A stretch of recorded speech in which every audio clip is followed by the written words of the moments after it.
ಯಾಕಂದರೆ ಕನ್ನಡ ಇಂಡಸ್ಟ್ರಿಯಲ್ಲಿ ಫಿಲಮ್ ಚೆನ್ನಾಗಿಲ್ಲ. ರವಿ ಫಿಲಮ್ಸ್ ಅಂದರೆ ಆ ಫ್ಯಾನ್ಸು ಈ ಫ್ಯಾನ್ಸು ಅವ್ರು ಇವರು ಅಂತ ಬರ್ತೀವಿ. First Kannada fans. ಈಗಿನ ಮಕ್ಕಳು ಎಲ್ಲ ಬಿಟ್ಟು ಫಾರಿನ್ ಹೊಟ್ಟೋಗ್ತಾರೆ. ಇನ್ನೊಂದ್ಸರಿ ಬಂದು ಸಿನಿಮಾ ನೋಡ್ಬೇಕು ನೀವು. ಆದ್ರೆ ಬಡ ರಾಷ್ಟ್ರ ಅಲ್ಲ, ತುಂಬಾ ಸಂಬಂಧಗಳು ಮತ್ತೆ ಬಾಂಧವ್ಯದ ಬೆಲೆ. ಸ್ಕ್ರೀನ್ ಪ್ಲೇ ಸ್ಟೋರಿ ಎಕ್ಸಲೆಂಟ್ ಆಗಿದೆ. ಡ್ಯಾನ್ಸ್ ಅಂತೂ ನೆಕ್ಸ್ಟ್ ಅಪ್ಪು ವಾಸ ಅಂದ್ರೆ ಇವರೇನೆ. ಎಷ್ಟು ಸಲ ನೋಡಿದ್ರು ಬೇಜಾರಾಗಲ್ಲ. ನಾನು ಡಾಕ್ಟರ್ ಜಯಲಕ್ಷ್ಮಿ ಅಂತ. ನಾನು ಸಿನಿಮಾಗೆ ಸ್ಕ್ರಿಪ್ಟ್ ರೈಟರು. ನಾನು ಆಮೇಲೆ ಟಿ ವಿಗಳಿಗೆ ಸ್ಕ್ರಿಪ್ಟ್ಗೆಲ್ಲ ಬರೀತೀನಿ, ಸ್ಕ್ರಿಪ್ಟ್ ರೈಟರು. ಹಾಗಾಗಿ ಸ್ಕ್ರೀನ್ ಪ್ಲೇ ಸ್ಟೋರಿ ಎಕ್ಸಲೆಂಟ್ ಆಗಿದೆ, ಡೈಲಾಗ್ಸ್ ಎಕ್ಸಲೆಂಟ್ ಆಗಿದೆ. ಹೋಲ್ ಮೂವಿ ಇದ್ದರೆ ಕನ್ನಡ ಮೂವಿಗೆ ಒಳ್ಳೆ ಬ್ರೇಕ್ ಸಿಕ್ಕಿದೆ. ಹೀರೋ ಅಂತವೇ ಸರ್ ನಿಜವಾಗ್ಲೂ is a combination of different multi stars of Kannada industry. ಒಳ್ಳೆ ಇದನ್ನು ನೀವು ಆ್ಯಕ್ಷನ್ ತೊಗೊಳ್ಳಿ, ಎಕ್ಸ್ಪ್ರೆಷನ್ಸ್ ತೊಗೊಳ್ಳಿ, ಫೈಟಿಂಗ್ ತೊಗೊಳ್ಳಿ, ಡ್ಯಾನ್ಸ್ ತೊಗೊಳ್ಳಿ. Is a very big star for industry. ತುಂಬ ಚೆನ್ನಾಗಿದೆ ಮೂವಿ. ರವಿಚಂದ್ರ ಅವ್ರ ಆ್ಯಕ್ಟಿಂಗು ತುಂಬಾ ಚೆನ್ನಾಗಿದೆ. Climax, twist, dance, setting sir it is a wonderful movie. ಒಳ್ಳೆ ಬಾಳೆಲೆ ಊಟ, ಬಫೆ ಎಲ್ಲ ಮಾಡ್ದಂಗಿದೆ. ತುಂಬ ಒಳ್ಳೆ ಮೂವಿ ಸರ್ ಇದು. ಫ್ಯಾಮಿಲಿ ಧಾರಾಳಾಗಿ ನೋಡ್ಬೋದು. 50 days 100 days ಚೆನ್ನಾಗಿ ನೋಡ್ಬೋದು. ಕನ್ನಡದವರು ಒಳ್ಳೆ ಫಿಲಮ್ ಕೊಡಲ್ಲ ಅಂತೆಲ್ಲ ಆಡಿಯನ್ಸ್ ಹೇಳ್ತಾ ಇದ್ರು. ಕೊಟ್ಟಿದ್ದಾರೆ, ಎಲ್ಲ ಬಂದು ನೋಡಬೇಕು sir. I don't mind watching once again. ತುಂಬ ಚೆನ್ನಾಗಿದೆ ಸರ್. ಅದು ನಾನು ಸ್ಕ್ರಿಪ್ಟ್ ರೈಟರ್ ಆಗಿರೋದ್ರಿಂದ ನಾನು ಸ್ಕ್ರೀನ್ ಪ್ಲೇ ಎಲ್ಲ ವಾಚ್ ಮಾಡ್ಕೊಂಡ್ಬರ್ತೀನಿ. ತುಂಬ ಎಕ್ಸಲೆಂಟ್ ಆಗಿದೆ sir. Thank you. Thanks for the whole team. Congratulations. ಹೀರೋಗೆ ಎಕ್ಸಲೆಂಟು. ಇನ್ನು ಬೇರೆ ಅವಕಾಶಗಳು ಬರಲಿ ಅಂತ ನಾನು I wish them all the best. Thank you sir. Hero ಮಾತ್ರ ಸಖತ್ತಾಗಿದೆ. ಅವ್ರು ಇನ್ನೂ ಬೆಳಿಬೇಕು, ನಮ್ಮ ಕನ್ನಡ ಇಂಡಸ್ಟ್ರಿಯಲ್ಲಿ ತುಂಬ ಬೆಳಿಬೇಕು ಅಂತ ಇಷ್ಟಪಡ್ತೀನಿ. ಎಲ್ಲರ ಆ್ಯಕ್ಟಿಂಗಿಂತ ತುಂಬ ಚೆನ್ನಾಗಿದೆ. ಹೀರೋ ಮಾತ್ರ ಚೆನ್ನಾಗಿ ಆ್ಯಕ್ಟಿಂಗ್ ಮಾಡಿದ್ದಾರೆ. ಇದೆ, ಇನ್ನು ಎಷ್ಟು ಸಲ ನೋಡಿದ್ರು ಬೇಜಾರಾಗಲ್ಲ. ಈ ಫಿಲಮ್ ತುಂಬ ಚೆನ್ನಾಗಿ ಮಾಡಿದ್ದಾರೆ. ಆ್ಯಕ್ಟಿಂಗು ಅವ್ರ ಕೆರಿಯರ್ ತುಂಬ ಉನ್ನತವಾಗಿ ಬೆಳೀಲಿ ಅಂತ ನಾನು ದೇವರಲ್ಲಿ ಕೇಳ್ಕೊತೀನಿ. ತುಂಬ ಚೆನ್ನಾಗಿ ಮಾಡ್ತಾರೆ. ನಮ್ಮ ಪುನೀತ್ ರಾಜ್ಕುಮಾರ್ ಅಂತ ಆ್ಯಕ್ಟಿಂಗು ಚೆನ್ನಾಗಿ ಮಾಡ್ತಾರೆ ಅಂದ್ಕೊಂಡಿದ್ದೆ. ಅವ್ರ ಸಮ ಬರ್ತಾರೆ ಅಂತ ಅಂದ್ಕೊಳ್ತೀನಿ ನಾನು. ಹೀರೋ ಮಾತ್ರ ಚೆನ್ನಾಗಿ ಮಾಡಿದ್ದಾರೆ. ಆ್ಯಕ್ಟಿಂಗ್ ಯಾರು ಹೊಸಬ್ರು ಅಂತ ಅನ್ಸೋದೇ ಇಲ್ಲ. ಚೆನ್ನಾಗಿ ಆ್ಯಕ್ಟಿಂಗ್ ಮಾಡಿದ್ದಾರೆ. ತುಂಬ ಅನುಭವ ಇರೋಂಥವ್ರೆ ಚೆನ್ನಾಗಿ ಮಾಡಿದ್ದಾರೆ. ಸರ್ ಮೂವಿ ಅಂತೂ ಸೂಪರ್ ಆಗಿದೆ. ಕತೆ ಅಂತೂ ತುಂಬ ಚೆನ್ನಾಗಿ ಬರ್ತಾರೆ. ಡ್ಯಾನ್ಸ್ ಅಂತೂ ನೆಕ್ಸ್ಟ್ ಅಪ್ಪು ವಾಸ ಅಂದರೆ ಇವರೇನೆ. ತುಂಬ ಚೆನ್ನಾಗಿದೆ. ನಮಸ್ಕಾರ, ಎಲ್ಲರೂ ಬಂದು ಮೂವಿ ನೋಡಿ ಸರ್. ಫಸ್ಟ್ ಹಾಫ್ ಕೇಳೋದ್ರಿ ತುಂಬ ಚೆನ್ನಾಗಿತ್ತು. ಸೆಕೆಂಡ್ ಹಾಫ್ ಇನ್ನೂ ಚೆನ್ನಾಗಿದೆ.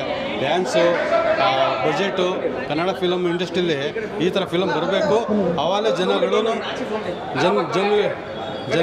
ಜನಗಳು ಕೂಡ ಈ ಫಿಲಮ್ ನೋಡಿ ತುಂಬ ಬರಬೇಕು. ಯಾಕಂದರೆ ಅಷ್ಟು ಚೆನ್ನಾಗಿದೆ ಫಿಲಮ್ಸು. ಯಾಕಂದರೆ ಕನ್ನಡ ಇಂಡಸ್ಟ್ರಿಯಲ್ಲಿ ಫಿಲಮ್ ಚೆನ್ನಾಗಿಲ್ಲ ಅನ್ನೋರಿಗೆ ಇದು ಒಂಥರ ಪಾಠ ಕಲ್ತಂಗೆ. ತುಂಬ ಬ್ಯೂಟಿಫುಲ್ ಆಗಿದೆ. ರವಿಚಂದ್ರನ್ ಆ್ಯಕ್ಟಿಂಗ್ ಮಾತ್ರ ಇನ್ನೂ ಸೂಪರ್ ಆಗಿದೆ. ಸೊ ಅವ್ರಿಗೋಸ್ಕರ ನಾನು ಬಂದಿದ್ದೀನಿ. 2025 ಬ್ಲಾಕ್ ಬಸ್ಟರ್ ಮೂವಿ ಆಗುತ್ತೆ ಅಂತ ಹೇಳ್ತಾ ಇದ್ದಾರೆ ಸರ್. ಈ ವರ್ಷದಲ್ಲಿ ಬ್ಲಾಕ್ ಬಸ್ಟರ್ ಮೂವಿ ಇದು ಒಂದೇ ಅನಿಸುತ್ತೆ. ನೆಕ್ಸ್ಟು ನೋಡ್ಬಿಟ್ಟು ನೋಡಬೇಕು ಅಂತಿದ್ದೀನಿ. ಆ 2ರಲ್ಲಿ ನಾನು ಟ್ಯಾಲಿ ಮಾಡಿಬಿಟ್ಟು ಆಮೇಲೆ ಹೇಳ್ತೀನಿ. ಒಟ್ಟಿನಲ್ಲಿ ಈ ವರ್ಷದಲ್ಲಿ ಸೂಪರ್ ಹಿಟ್ ಫಿಲಮ್ ಇದು ಒಂದೇ. ಈ ವರ್ಷದಲ್ಲಿ Ravichandran super hit. Super sir. Sir ತುಂಬ ಒಳ್ಳೆಯ ಚಿತ್ರ ಬಂದಿದೆ ಕನ್ನಡ ಇಂಡಸ್ಟ್ರಿಗೆ. ಯಾಕಂದರೆ ಪ್ರತಿಯೊಬ್ಬರು ಆ್ಯಕ್ಟಿಂಗು ಸಹ ಪ್ರತಿಯೊಬ್ಬರದ್ದು ತುಂಬ ಚೆನ್ನಾಗಿದೆ. ಈ ವರ್ಷದ ಬೆಸ್ಟ್ ಫಿಲಮ್ ಅಂತ ಹೇಳೋಕ್ಕೆ ಇಷ್ಟಪಡ್ತೀನಿ. ಫ್ಯಾಮಿಲಿ ಎಮೋಷನ್ ಆಗಲಿ ಪ್ರತಿಯೊಂದು ಆಗಲಿ ತುಂಬ ಚೆನ್ನಾಗಿ ಮಾಡಿದ್ದಾರೆ. ಅಂದರೆ ಇಂಥ ಫಿಲಮ್ಗೆ ಸಪೋರ್ಟ್ ಮಾಡಬೇಕು ನಾವು. ಆ ಫ್ಯಾನ್ಸು ಈ ಫ್ಯಾನ್ಸು ಅವ್ರು ಇವರು ಅಂತ ಬರ್ತೀವಿ. First Kannada fans, Kannada industry ಅಂತ ಬರಬೇಕು, ಸ್ಯಾಂಡಲ್ವುಡ್ ಅಂತ ಬರಬೇಕು. ಅದಕ್ಕೋಸ್ಕರ ಅಷ್ಟೇ ಇಂಥ ಫಿಲಮ್ಗೆ ಸಪೋರ್ಟ್ ಮಾಡಿ, ಫ್ಯಾಮಿಲಿ ಸಮೇತ ಬಂದು ನೋಡಿ. ಪ್ರತಿಯೊಬ್ಬರು ಆ್ಯಕ್ಟಿಂಗ್ ಚೆನ್ನಾಗಿದೆ ಸರ್. ತುಂಬ ಖಂಡಿತ ಬ್ರೋ, ಒಳ್ಳೆ ಮೆಸೇಜ್ ಕೊಟ್ಟಿದ್ದಾರೆ. ಫ್ಯಾನ್ಸ್ ವಾರ್ಗಳು ಬೇಡ, ಕನ್ನಡ ಸಿನಿಮಾ ಅಂತ ಬಂದು ಕನ್ನಡದವರೇ ಅಲ್ವಾ, ಯಾರು ಹೀರೋ ಯಾರು ಆಗಿರ್ಲಿ ಕನ್ನಡದವರೇ ಅಲ್ವಾ, ಸಪೋರ್ಟ್ ಮಾಡ್ಬೇಕಂತ ಹೇಳ್ತೀನಿ. Super bro, thank you so much. ಕೊಡಿ ಅವರಿಗೆ. ಹಾಯ್ ಸರ್, ಚೆನ್ನಾಗಿದೆ ಸರ್. ಇದು ಫ್ಯಾಮಿಲಿ ಮೂವಿ ಮತ್ತು ಫ್ಯಾಮಿಲಿ ಮೆಂಬರ್ಸ್ ಎಲ್ಲ ಕುತ್ಕೊಂಡು ನೋಡೋ ಅಂಥದ್ದು. ಅದ್ರ ಜೊತೆಗೆ ಸಂಬಂಧಗಳಿಗೆ ಬೆಲೆ ಕೊಡುವಂಥದ್ದು. ಆ್ಯಕ್ಚುಲಿ ಈಗಿನ ಇರೋದ್ರಲ್ಲಿ ತಂದೆ ಮಕ್ಕಳು ಯಾರು ಅಷ್ಟಕ್ಕಷ್ಟು ಕನೆಕ್ಟೇ ಆಗ್ತಿಲ್ಲ ಅಂತ ಒಂದು ಇದರಲ್ಲೂ ಸಹ ಒಂದು ಫ್ಯಾಮಿಲಿ ವ್ಯಾಲ್ಯೂ ತಿಳಿಯುತ್ತೆ. Actually it's good movie sir, good movie. ಎಲ್ಲರೂ ಫ್ಯಾಮಿಲಿ ಸಮೇತ ಇನ್ನೊಂದ್ಸರಿ ಬಂದು ಸಿನಿಮಾ ನೋಡ್ಬೇಕು. ಖಂಡಿತ ಸರ್, ಖಂಡಿತ ಇದೊಂದು ಹೊಸ ಸಪೋರ್ಟ್. ಯಾಕಂದ್ರೆ ಈ ತರ ಸಿನಿಮಾನ ನಾವು ಬೆಳೆಸ್ಬೇಕು.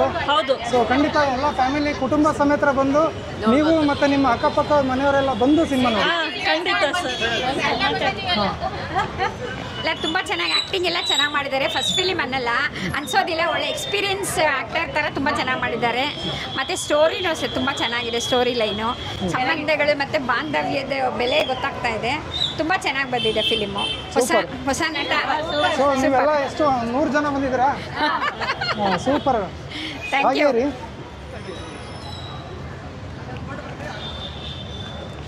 ಮಾತಾಡಿ. ಮತ್ತೆ ಎಲ್ಲ IT ಕಂಪ್ನಿಗಳವರು ಇದೇ ರೀತಿ ಒಂದೊಂದು ಹಳ್ಳಿಗಳನ್ನ ತಗೊಂಡು ಉದ್ಧಾರ ಮಾಡ್ಬೇಕು ಅಂತ ಹೇಳ್ತೀರಾ? ಉದ್ಧಾರ ಮಾಡಿದ್ರೆ ತುಂಬಾ ಒಳ್ಳೇದಾಗುತ್ತೆ. ನಮ್ಮ ಭಾರತದಲ್ಲಿರೋ ಎಲ್ಲ ಹಳ್ಳಿಗಳು ಉದ್ಧಾರ ಆಗ್ತವೆ. ಭಾರತ ಬಡ ರಾಷ್ಟ್ರ ಅಂತ ಹೇಳ್ತಾರೆ, ಆದ್ರೆ ಬಡ ರಾಷ್ಟ್ರ ಅಲ್ಲ, ತುಂಬಾ ಜೊತೆ ಟೆಕ್ನಾಲಜಿ ಎಷ್ಟು ಇಂಪಾರ್ಟೆಂಟ್, ಟೆಕ್ನಾಲಜಿ ಹೇಗೆ ಬೆಳೀತಾ ಇದೆ ಅನ್ನೋದು ಸಹ ಚೆನ್ನಾಗಿ ಉಪಯೋಗಿಸ್ಕೊಂಡಿದ್ದಾರೆ ಸರ್. Actually it's good. ನೋಡ್ಕೋಬೇಕು ಅನ್ನೋದು ತುಂಬಾ ಚೆನ್ನಾಗಿದೆ. ಈಗ ಮಕ್ಕಳೆಲ್ಲ ಬಿಟ್ಬಿಟ್ಟು ಹೊರಟೋಗ್ತಾರಲ್ಲ, ಆ ಒಂದು ತುಂಬಾ ಚೆನ್ನಾಗಿದೆ. ಸೊ ನೀವು ಮೈಕ್ ಹಿಡ್ಕೊಂಡು ಮಾತಾಡಿ. ಇರ್ಲಿ ಮಾತಾಡಿ, ಪರವಾಗಿಲ್ಲ. ಅಯ್ಯೋ ಎಮೋಷನಲ್ ಇದು ತುಂಬಾ ಚೆನ್ನಾಗಿದೆ. ಈಗಿನ ಮಕ್ಕಳು ಎಲ್ಲ ಬಿಟ್ಟು ಫಾರಿನ್ ಹೊರಟೋಗ್ತಾರೆ, ಆದ್ರೆ ನಮ್ಮಲ್ಲೇ ಇದ್ದು ಬೆಳೆದು ನಮ್ಮ ತಂದೆ ತಾಯಿನ ಚೆನ್ನಾಗಿ ನೋಡ್ಕೋಬೇಕು ಅನ್ನೋದೇ ಉದ್ದೇಶ ಇದೆ ಇದ್ರಲ್ಲಿ. ತುಂಬಾ ಚೆನ್ನಾಗಿ ತೋರಿಸಿದ್ದಾರೆ. ಹೌದು. ಹೌದು, ತುಂಬಾ ಅಪ್ಪ ಮಗನ ರೀತಿನಲ್ಲಿ ತುಂಬಾ ಚೆನ್ನಾಗಿದೆ. ಸೊ ಈ ಸಿನಿಮಾ 100 ಡೇಸ್ ಓಡಬೇಕು. ಸೊ ನೀವು ಮತ್ತೆ ನಿಮ್ಮ ಅಕ್ಕಪಕ್ಕ ಮನೆಯವ್ರಿಗೆಲ್ಲ ಹೇಳಿ ಕುಟುಂಬ ಸಮೇತ ಬಂದು ಇನ್ನೊಂದ್ಸರಿ ಸಿನಿಮಾ ನೋಡ್ಬೇಕು. ತುಂಬಾ ಚೆನ್ನಾಗಿ ಇನ್ನೊಂದ್ಸಲ ನೋಡ್ಬೋದು.